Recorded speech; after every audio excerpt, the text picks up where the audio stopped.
Bharat America से प्रसिद्ध javelin anti tank guided मिसाइलें खरीदकर अपनी सैन्य शक्ति बढ़ाने की योजना बना रहा है। रक्षा सचिव आर.के. सिंह ने कहा कि इस योजना के 2 भाग होंगे।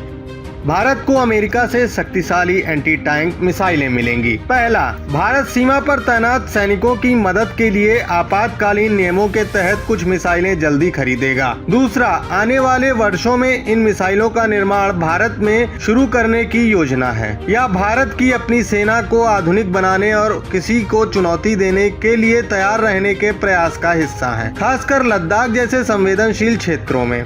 जेवलिन को क्या इतना खास बनाता है? जेवलिन मिसाइल अमेरिकी कंपनियों रेथियॉन और लॉकहीड मार्टिन द्वारा बनाई गई है। इसे दुनिया भर में कंधे से दागे जाने वाले सर्वश्रेष्ठ टैंक रोधी हथियारों में से एक माना जाता है। यह मिसाइल में दागो और भूल जाओ की विशेषता है। लॉन्च होने के बाद यह खुद ही लक्ष्य की ओर निर्देशित हो जाती है ताकि सैनिक आगे बढ़ सकें और कवर ले सकें। यह टॉप अटैक मोड पर भी उपयोग करता है, जहां यह ऊपर उड़ता है और फिर ऊपर से टैंक पर आकर पतले ऊपरी कवच को भेदता है। यह 4 किलोमीटर दूर तक के लक्ष्यों पर प्रहार कर सकता है और यूक्रेन युद्ध जैसे संघर्षों में बहुत प्रभावी रहा है।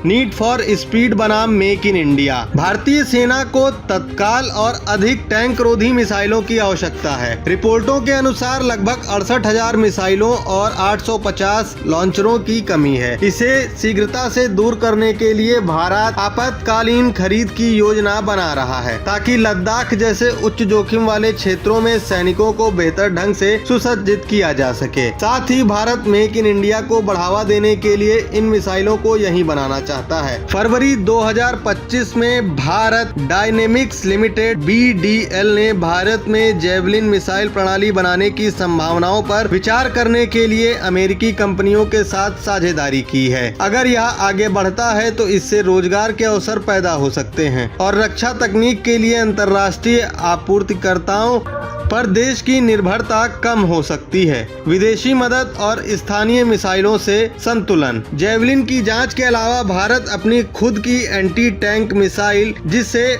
Man portable anti tank guided missile के नाम से जाना जाता है, का विकास भी कर रहा है, जिसका निर्माण DRDO द्वारा किया जा रहा है। यह मिसाइल कई परीक्षणों में सफल रही, लेकिन अभी भी उपयोग के लिए तैयार नहीं है। इससे भारत के लिए एक मुश्किल स्थिति है, यानी क्या हमें अपनी मिसाइल का इंतजार करना चाहिए या तत्काल जरूरतों को पूरा करने के लिए विदेश से खरीदना चाहिए। जेवलिन सिद्ध और शक्तिशाली है, लेकिन प्रत्येक मिसाइल की कीमत $1,78,000 से ज्यादा है। यह भी सवाल है कि अगर हम इसे यहाँ बना लेते हैं तो अमेरिका कितनी तकनीक साझा करेगा। अंततः भारत को एक संतुलन बनाना होगा सुरक्षा जरूरतों को अभी पूरा करने के लिए, रक्षा क्षेत्र में आत्मनिर्भर बनने के लिए कोशिश करते हुए।